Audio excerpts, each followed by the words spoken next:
রাধে রাধে বন্ধুরা, সকলকে শুভ সন্ধ্যা।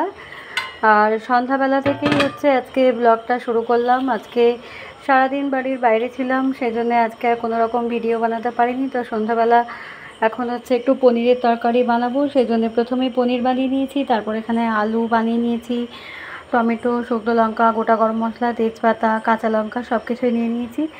আর গুঁড়ো মশলা তো যা লাগবে সবই আছে। তো তোমরা ভিডিওটা প্রথম থেকে শেষ পর্যন্ত স্কিপ না করে দেখতে থাকো, আশা করি তোমাদের অনেক অনেক ভালো লাগবে।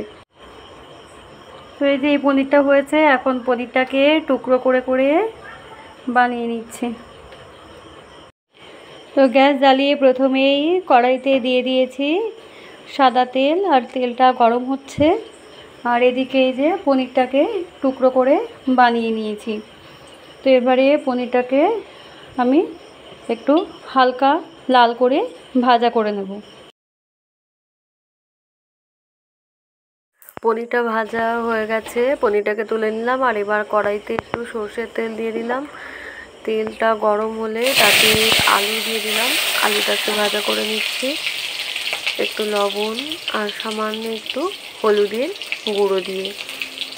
লবণটা দিলাম, তাড়াতাড়ি আলুটা নরম হয়ে যাবে, কারণ হাতে সময় কম, তাড়াতাড়ি ভোগ বানাতে হবে। আলুটাও ভাজা হয়ে গেছে, আলুটাকে ভেজে তুলে নিলাম। এবার কড়াইতে আরও একটু সর্ষের তেল দিয়ে তাতে শুকনো লঙ্কা, তেজপাতা, গোটা গরম মশলা ফোড়ন দিয়ে ফোড়নটাকে ভালোভাবে নেড়ে চেড়ে নিয়ে টুকরো করে কেটে রাখা টমেটোগুলোকে দিয়ে দিচ্ছি।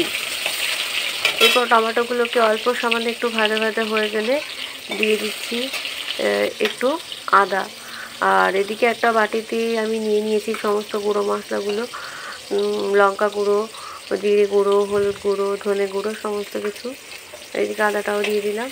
এবার মশলাটাকে অল্প সামান্য জল দিয়ে গুলিয়ে নিলাম, তাহলে মশলাটা তেলের ওপর দেওয়ার সময় ভালোভাবে পাক করা যাবে। আর আমি জলটা দেবো না, আর মশলাটাকে খুব ভালো করে পাক করে নিতে হবে।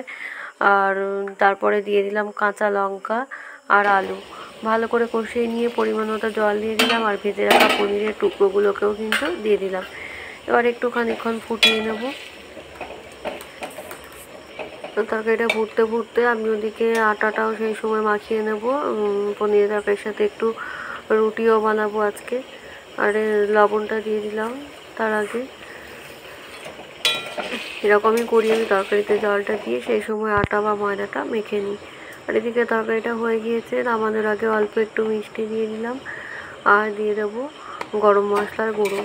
তো পনিরের তরকারি আমার রেডি হয়ে গিয়েছে। তোমরা কারা কারা এইভাবে আমার মতো পনিরের তরকারি বানাও বা কীভাবে বানাও তোমরা জানিও তো। আর আমার ভিডিওটা তোমাদের কেমন লাগছে সেটা কিন্তু তোমরা অবশ্যই কমেন্ট করে জানিও। আর এই ভোগ দিয়েছিলাম রুটি আর পনিরের তরকারি, একটু ভোগ দর্শন করে দাও সকলে।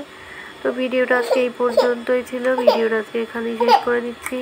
দেখা হবে আবার পরবর্তী ভিডিওতে। ততক্ষণ ভালো থেকো, সুস্থ থেকো, টাটা, বাই।